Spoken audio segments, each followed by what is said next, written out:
वो कह भी देते हैं और लोग समझ भी नहीं पाते। वो कह रहे थे कि प्रधानमंत्री नरेंद्र मोदी का प्रचंड आशीर्वाद, और फिर धीरे से कहते हैं नीतीश कुमार का अनुभव। वो चाहते तो नीतीश कुमार का नाम पहले ले सकते थे क्योंकि बिहार का चुनाव है, और जेडीयू के तमाम नेता जब आपको बोलते मिलेंगे वो कहेंगे कि हमारे नीतीश कुमार जी की विश्वसनीयता और नरेंद्र मोदी जी का आशीर्वाद। तो ये आगे पीछे जो बोलते हैं ना कि किसका नाम पहले ले रहे हैं, वो बहुत महत्वपूर्ण है। दूसरी बात कि मैं बार बार ये बोल रहा हूं कि बहुमत तो आ रहा है नीतीश के बिना भी, लेकिन नीतीश के बिना ये चलाएंगे नहीं सरकार। अब याद कीजिए महाराष्ट्र रिजल्ट आया, बीजेपी सबसे बड़ी पार्टी बनी और गुजारिश की गई उद्धव ठाकरे से कि सबसे बड़ी पार्टी हम हैं तो मुख्यमंत्री का चेहरा हमारा होना चाहिए। वो मुख्यमंत्री बनने के लिए रूठ गए। अगर उस रास्ते जेडीयू चलती है तो याद रखिए कि अगले 5 साल बाद जो चुनाव हो उसमें नीतीश कुमार नहीं रहेंगे। तो नीतीश कुमार के बिना इस जेडीयू को लड़ना है अगला चुनाव। और किसे पता कि अलग अगर रास्ता अख्तियार करते हैं तो भगवान जाने क्या होगा। पार्टी में भी तो कुछ इधर उधर हो सकता है, बिल्कुल हो सकता है, महत्वाकांक्षाएं तो होती in sync with Shah ji के विश, मोदी जी के विश, शायद कुछ इस तरह का कुछ एडजस्टमेंट हो जाए जी। और मुझे लगता है कि नीतीश कुमार से ही कहवाएंगे ये कि मेरा आशीर्वाद इनके साथ है और मैं भीष्म पितामह हूं। बिल्कुल, चलिए ये हो सकता है। हाँ, क्या एनडीए में इसको लेकर के कोई कंफ्यूजन नहीं है क्या, या कंफ्यूजन है? डॉक्टर हिमांशु शुक्ला से ही जान लेते हैं, बीजेपी के प्रवक्ता हमारे साथ हैं। अब इस पर बहुत शुक्ला जी बहुत चर्चाएं सोशल मीडिया पर शुरू हो गई हैं, कई मीडिया चैनल्स पर भी आप देखेंगे तो इसी मुद्दे पर बहस हो रही है, चर्चा हो रही है। और वो इसलिए हो रही है क्योंकि बीजेपी अपने आप में सरकार बनाने के लिए अपने कुनबे में वो आंकड़ा जुटा पाई है और उसमें सक्षम हुई है। उसमें आप लोगों को हम कॉन्ग्रेचुलेट भी करते हैं, लेकिन क्या यहां से महत्वाकांक्षा आप लोगों की नहीं बढ़ जाएगी?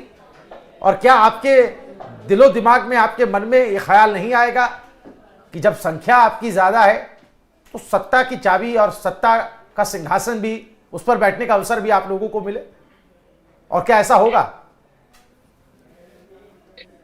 देखिए, मैं आपको पहले ये अवगत करा दूं कि पुराने पिछले चुनाव में भी, मैंने भी इसके पहले बोला था कि इसके पुराने चुनाव में भी हम जो है जेडीयू से ऊपर थे, है ना।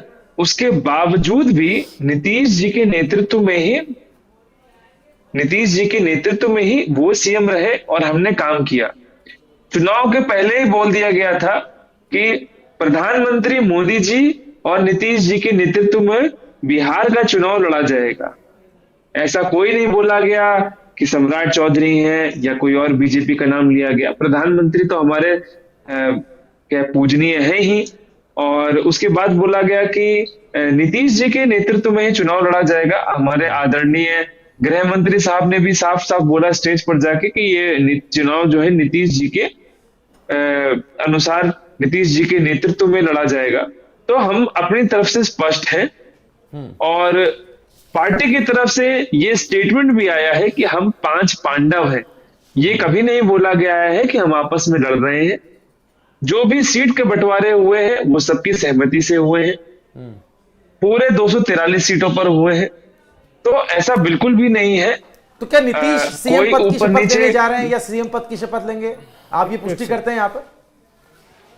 देखिए, पुष्टि का काम जो है वो संगठन का है। मैं यहाँ पे एक प्रवक्ता के नाते बैठा हूं, तो फाइनल जो है पुष्टि वो। चलिए, आपसे एक सवाल पूछना चाहते हैं पंकज जी बताएं। हिमांशु जी, पिछली बार आप बड़ी पार्टी थे नो डाउट, लेकिन पिछली बार नीतीश के बिना सरकार भी तो नहीं बन रही थी, इसलिए उनको आगे किया, दुल्हा बना दिया।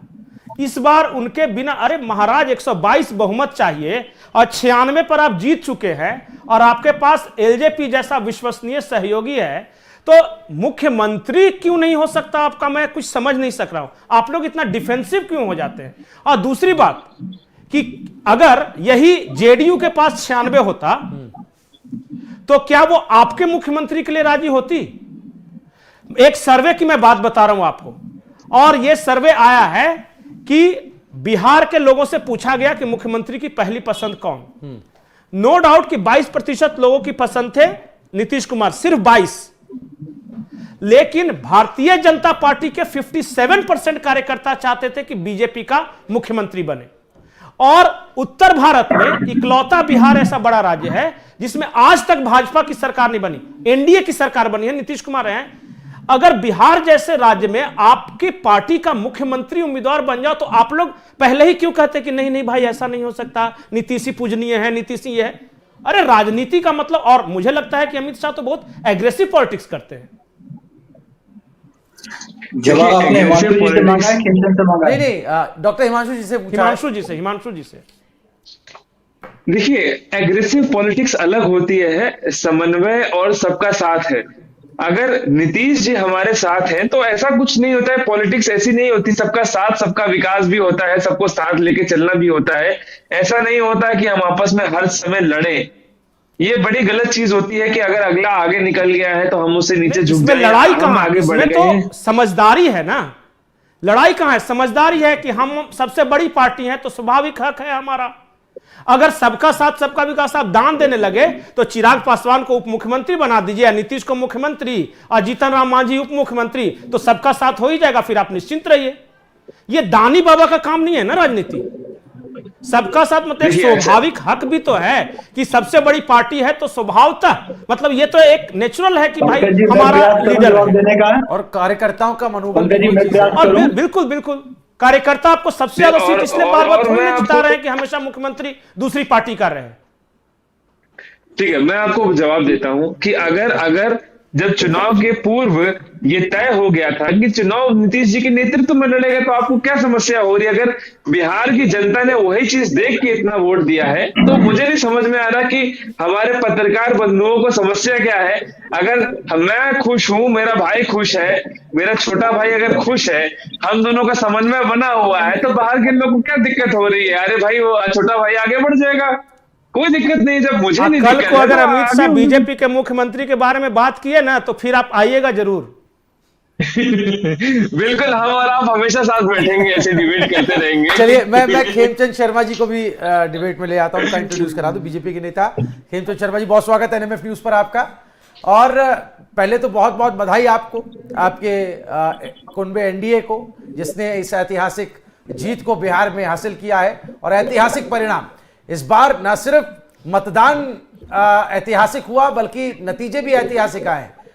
शुरुआत जीत से ही कर लेते हैं, जीत की बधाई से ही कर लेते हैं। कैसे देख रहे हैं इस जीत को आप? और बिहार की ये जीत क्या सिर्फ बिहार तक ही सीमित रहेगी या फिर महागठबंधन को लेकर के एक बड़ा मैसेज, बड़ा असर राष्ट्रीय फलक पर भी देखने को मिलेगा?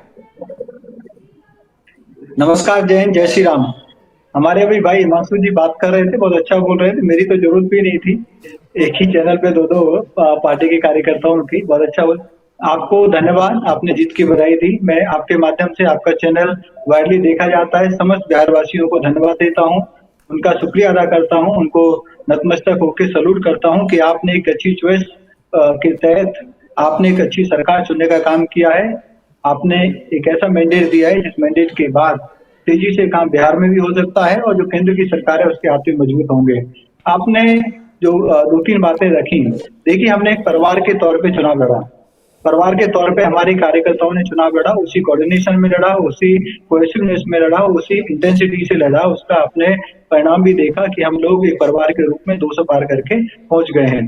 हमने वहां पे सब अपने इस तरीके से माहौल देखा होगा कि हर एक व्यक्ति कह रहा है कि मैं नीतीश जी का कार्यकर्ता हूँ, मोदी जी का कार्यकर्ता हूँ। कोई भी ये नहीं कह रहा था कि मैं जेडीएस का हूँ, मैं बीजेपी का हूँ, मैं एलजेपी का हूँ, मैं हम का हूँ। सब जो 5 हमारे पार्टनर थे, सब के सब मोदी और नीतीश जी के प्रॉक्सी बन के वहां पे काम कर रहे थे, उनके संकल्प पत्र को लेके काम कर रहे थे। तो अब जब जीत हो गई हमारी, तो जीत के बाद भी 5 भाई बैठेंगे, 5 भाई जो फैसला लेंगे वो फैसला सर्वमान्य होगा और उसी के तहत फ्यूचर की रणनीति बनेगी। और उस फ्यूचर की रणनीति में क्या निकल के आएगा ये 5 भाइयों पे ही डिपेंड करता है। जो 5 भाई बैठेंगे, बस बैठ के फैसला लेंगे, कौन सरकार चलाएगा, किस तरीके से सरकार चलेगी, कौन मंत्री बनेगा, कौन बाहर से काम करेगा। और ये कोई मुद्दा नहीं है, मुद्दा था कि 5 भाई एक जोरदार मैंडेट के साथ बिहार में वापसी करें ताकि आदरणीय प्राइम मिनिस्टर मोदी जी के हाथ मजबूत हों। और मोदी जी के हाथ जब मजबूत होंगे तो बहुत सारे जो नेशनल इश्यूज हैं जिन पे तेजी से काम होना चाहिए, नकारात्मक शक्तियां जो रोड़ा अटकाती हैं, जो बिल्कुल। लटकाने और भटकाने मैं का काम बीच में करती आपको हैं, रोक रहा हूँ वो माफी के साथ, और आपने पीएम मोदी का जिक्र किया, उन्हीं का एक ट्वीट भी है बिहार में इस ऐतिहासिक जीत पर। प्रधानमंत्री नरेंद्र मोदी ने लिखा है कि सुशासन की जीत हुई है, विकास की जीत हुई है, जन कल्याण की भावना की जीत हुई है, सामाजिक न्याय की जीत हुई है। बिहार के मेरे परिवारजनों का बहुत बहुत आभार, जिन्होंने 2025 के विधानसभा चुनाव में एनडीए को ऐतिहासिक और अभूतपूर्व जीत का आशीर्वाद दिया। ये प्रचंड जनादेश हमें जनता जनार्दन की सेवा करने और बिहार के लिए नए संकल्प के साथ काम करने की शक्ति प्रदान करेगा। तो पंकज जी, प्रधानमंत्री नरेंद्र मोदी का भी ट्वीट आ गया है, और एक परिपाटी शुरू हुई है। आप जानते ही हैं, जब भी बीजेपी किसी स्टेट में जीतती है तो पीएम मोदी खुद बीजेपी के मुख्यालय आते हैं और कार्यकर्ताओं के बीच सेलिब्रेशन का हिस्सा बनते हैं। तो पहले उन्होंने ट्वीट कर दिया, उसके बाद जाहिर है जश्न भी होगा और पीएम मोदी की शिरकत भी होगी, और वहां से भी एक संदेश सुनने को मिलेगा। कैसे देखते हैं पीएम मोदी? मैं चाहता हूं कि जो भारतीय जनता पार्टी के प्रवक्ता है हिमांशु जी, वो बताए कि क्या कार्यक्रम है सर, आज कितने बजे तक ये शुरू होगा बीजेपी मुख्यालय में? थोड़ा दर्शकों को अगर जानकारी दे सके तो। मुझे लगता है खेमचंद शर्मा जी हमारे साथ। खेमचंद जी जी, थोड़ा सा डिटेल बताइए ना, कितने बजे से ये प्रोग्राम शुरू होगा, कब जश्न होगा, कुछ इस तरह का है क्या शेड्यूल? देखिए, हमारे कार्यकर्ता कार्यालय में पहुंच चुके हैं, पहुंच रहे हैं, रास्ते में हैं, पहुंचने का प्रयास कर रहे हैं। मैं भी आपके साथ डिबेट में बैठा हूं, अदरवाइज मैं भी रास्ते में ही था, मैं भी निकल लेता। तो कार्यकर्ता हर कार्यालय में, ऐसा नहीं कि दिल्ली में ही, पूरे देश में जश्न मन रहा है। बिहार बड़ा देश, बड़ा प्रदेश है, और पूरे देश से हमारे कार्यकर्ता बिहार में जाके चुनाव में सहयोग करके आए हैं। तो अब वो हर जगह अपने जिला कार्यालय में, प्रदेश कार्यालय में, अपने कमेटी कार्यालय में और मंडल कार्यालय में सभी सेलिब्रेशन चल रहा है। क्योंकि केंद्रीय कार्यालय आदरणीय प्रधानमंत्री मोदी जी, हमारी लीडरशिप दिल्ली में है, तो ऑब्वियसली यहाँ पे एक सेलिब्रेशन होता है, और हमें उम्मीद है कि आदरणीय प्रधानमंत्री मोदी जी 6:30-7 के आसपास कार्यालय पहुंचेंगे और कार्यकर्ताओं से संवाद करेंगे।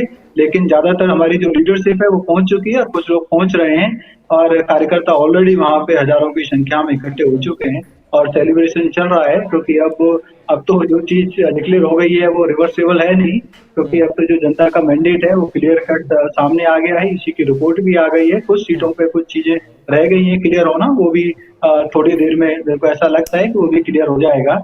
जी जी, चलिए ठीक है। एक बड़ा ही पंकज जी, एक बड़ा मजेदार बयान आया है असम के सीएम हिमंता बिस्वा शर्मा का। उनका बयान है, बाकायदा वीडियो है, वो वीडियो हम थोड़ी देर बाद चलाएंगे भी। वो कह रहे हैं कि जैसे हमने राहुल गांधी का स्वागत बिहार में किया, वैसे ही हम उनका स्वागत असम में भी करते हैं। वो हमारे स्टार कैंपेनर हैं, और ये चुनाव प्रचार के दौरान भी आया था। बहुत सारे भारतीय जनता पार्टी के नेता बहुत मिस कर रहे थे राहुल गांधी को, बोले कि यार 2-3 बार काहे आया, कम से कम तूफानी दौरा होना चाहिए था, और जब ये तूफानी दौरा होता तो शायद बीजेपी अब इससे ज्यादा क्या लाती, लेकिन वो अपना काम कर चुके थे।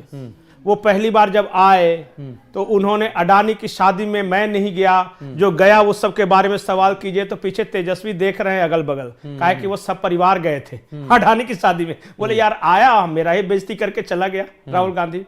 तो एक मैं बार बार इस पंक्ति को दोहराता हूं राहुल गांधी के बारे में, ये रामचरितमानस की पंक्तियां हैं। जहां जहां पग देई हनुमंता, चलो सगा पाताल तुरंता। हनुमान जी के पांव जहां जहां पड़ते थे वो पत्थर पाताल समा जाता था। उसी तरह राहुल गांधी जी के जहां जहां पांव पड़ते हैं कांग्रेस पाताल समा जाती है। और मैं मजाक में कभी कभी बोलता हूं कि ये आदमी स्वयंसेवक है संघ का, खाकी पैंट भी पहनता है, शर्ट के जगह पर उजला टी शर्ट पहनता है, शादी भी नहीं कर रहा है, और कांग्रेस मुक्त भारत बनाने में जितना बड़ा योगदान इनका है शायद ही किसी बीजेपी कार्यकर्ता का होगा। तो राहुल गांधी के बारे में ये सब कुछ। एक बड़ी अपडेट